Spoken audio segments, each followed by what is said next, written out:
I think climate justice is always important. I think even maybe now, especially during this pandemic, because climate justice is basically the core of all of the climate problems, I think, or at least solving it. I mean, at the moment, the people who are the most vulnerable to climate change are the people that are causing it the least, but they're also the people who are suffering the most. And a lot of the time, because of the pandemic, they're also suffering more than people like me living in Sweden.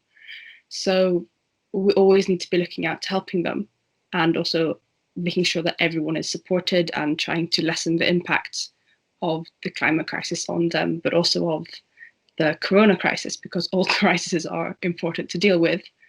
And it's important to believe, or not to believe, but it's important to know that all crises aren't separate things. They happen simultaneously. It's like the typhoons hitting the Philippines and India and Bangladesh right now that are displacing millions and millions of people and children.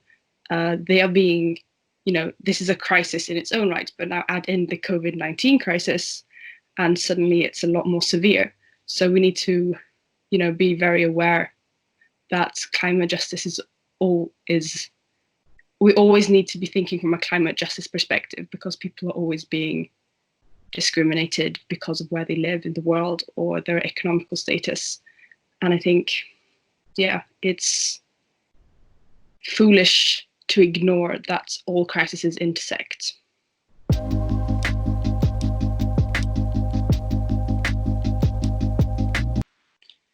So on our activism, the corona crisis has had quite a lot of an impact, I think. We have no longer been able to go out in the streets and protest physically, which is what we do normally. It's what we have been doing since this movement started, the Fridays for Future movement. And I think because of that, we've all been basically, so many people all over the world are in lockdown and in isolation, and we don't have the ability to go outside and protest physically. But we are still able to, meet internationally, upload pictures online, and write articles, just push for what we want to say online to try and reach as many people as possible. And of course, to many, this doesn't feel as effective, and it probably isn't as effective just uploading and having what we're saying be shown to the same people who are in this, who follow the climate crisis and climate change online, rather than meeting people physically and them being confronted with it physically when they normally wouldn't see something about the climate. So of course it has been affecting us a lot. I think not least to mention people's mental states have been affected by being stuck inside as well. But I do think to see it from a bit of a silver lining, that our connection internationally is so much better, because now there's a lot more time where we're not in like physical meetings locally, but we can have Zoom calls internationally, and we can meet with people across all the different time zones because we don't have schedules in the normal way. And I think the international coordination in Fridays for Future has increased, and I hope it continues to increase.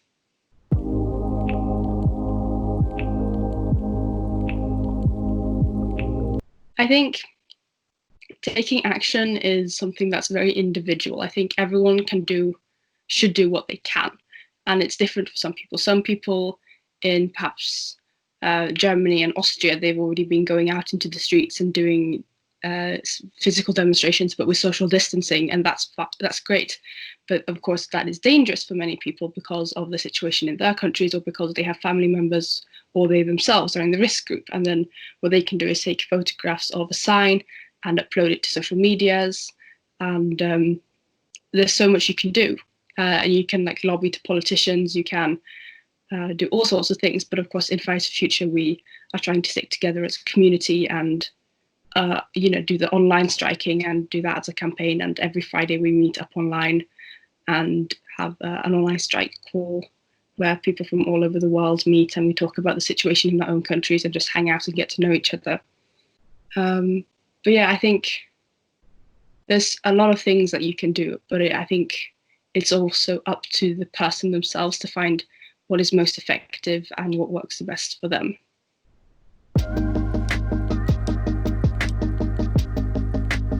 Like, I have no idea. I think that is something that is such a complex subject that even the scientists and the experts have no idea what it will look like. And in Fridays for Future, we always point to the science.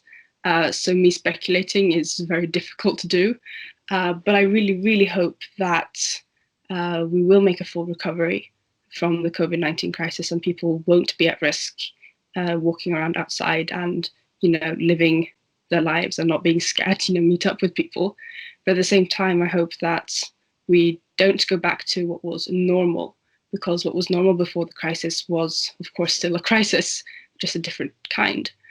So I really hope that as we recover from this crisis, we also try to recover from the climate crisis and, put our investments in what is actually good for the planet rather than trying to resuscitate a dying system or a system that is killing our planet. So I think I don't know all the answers on how to do this, but I hope that our experts and scientists will figure it out.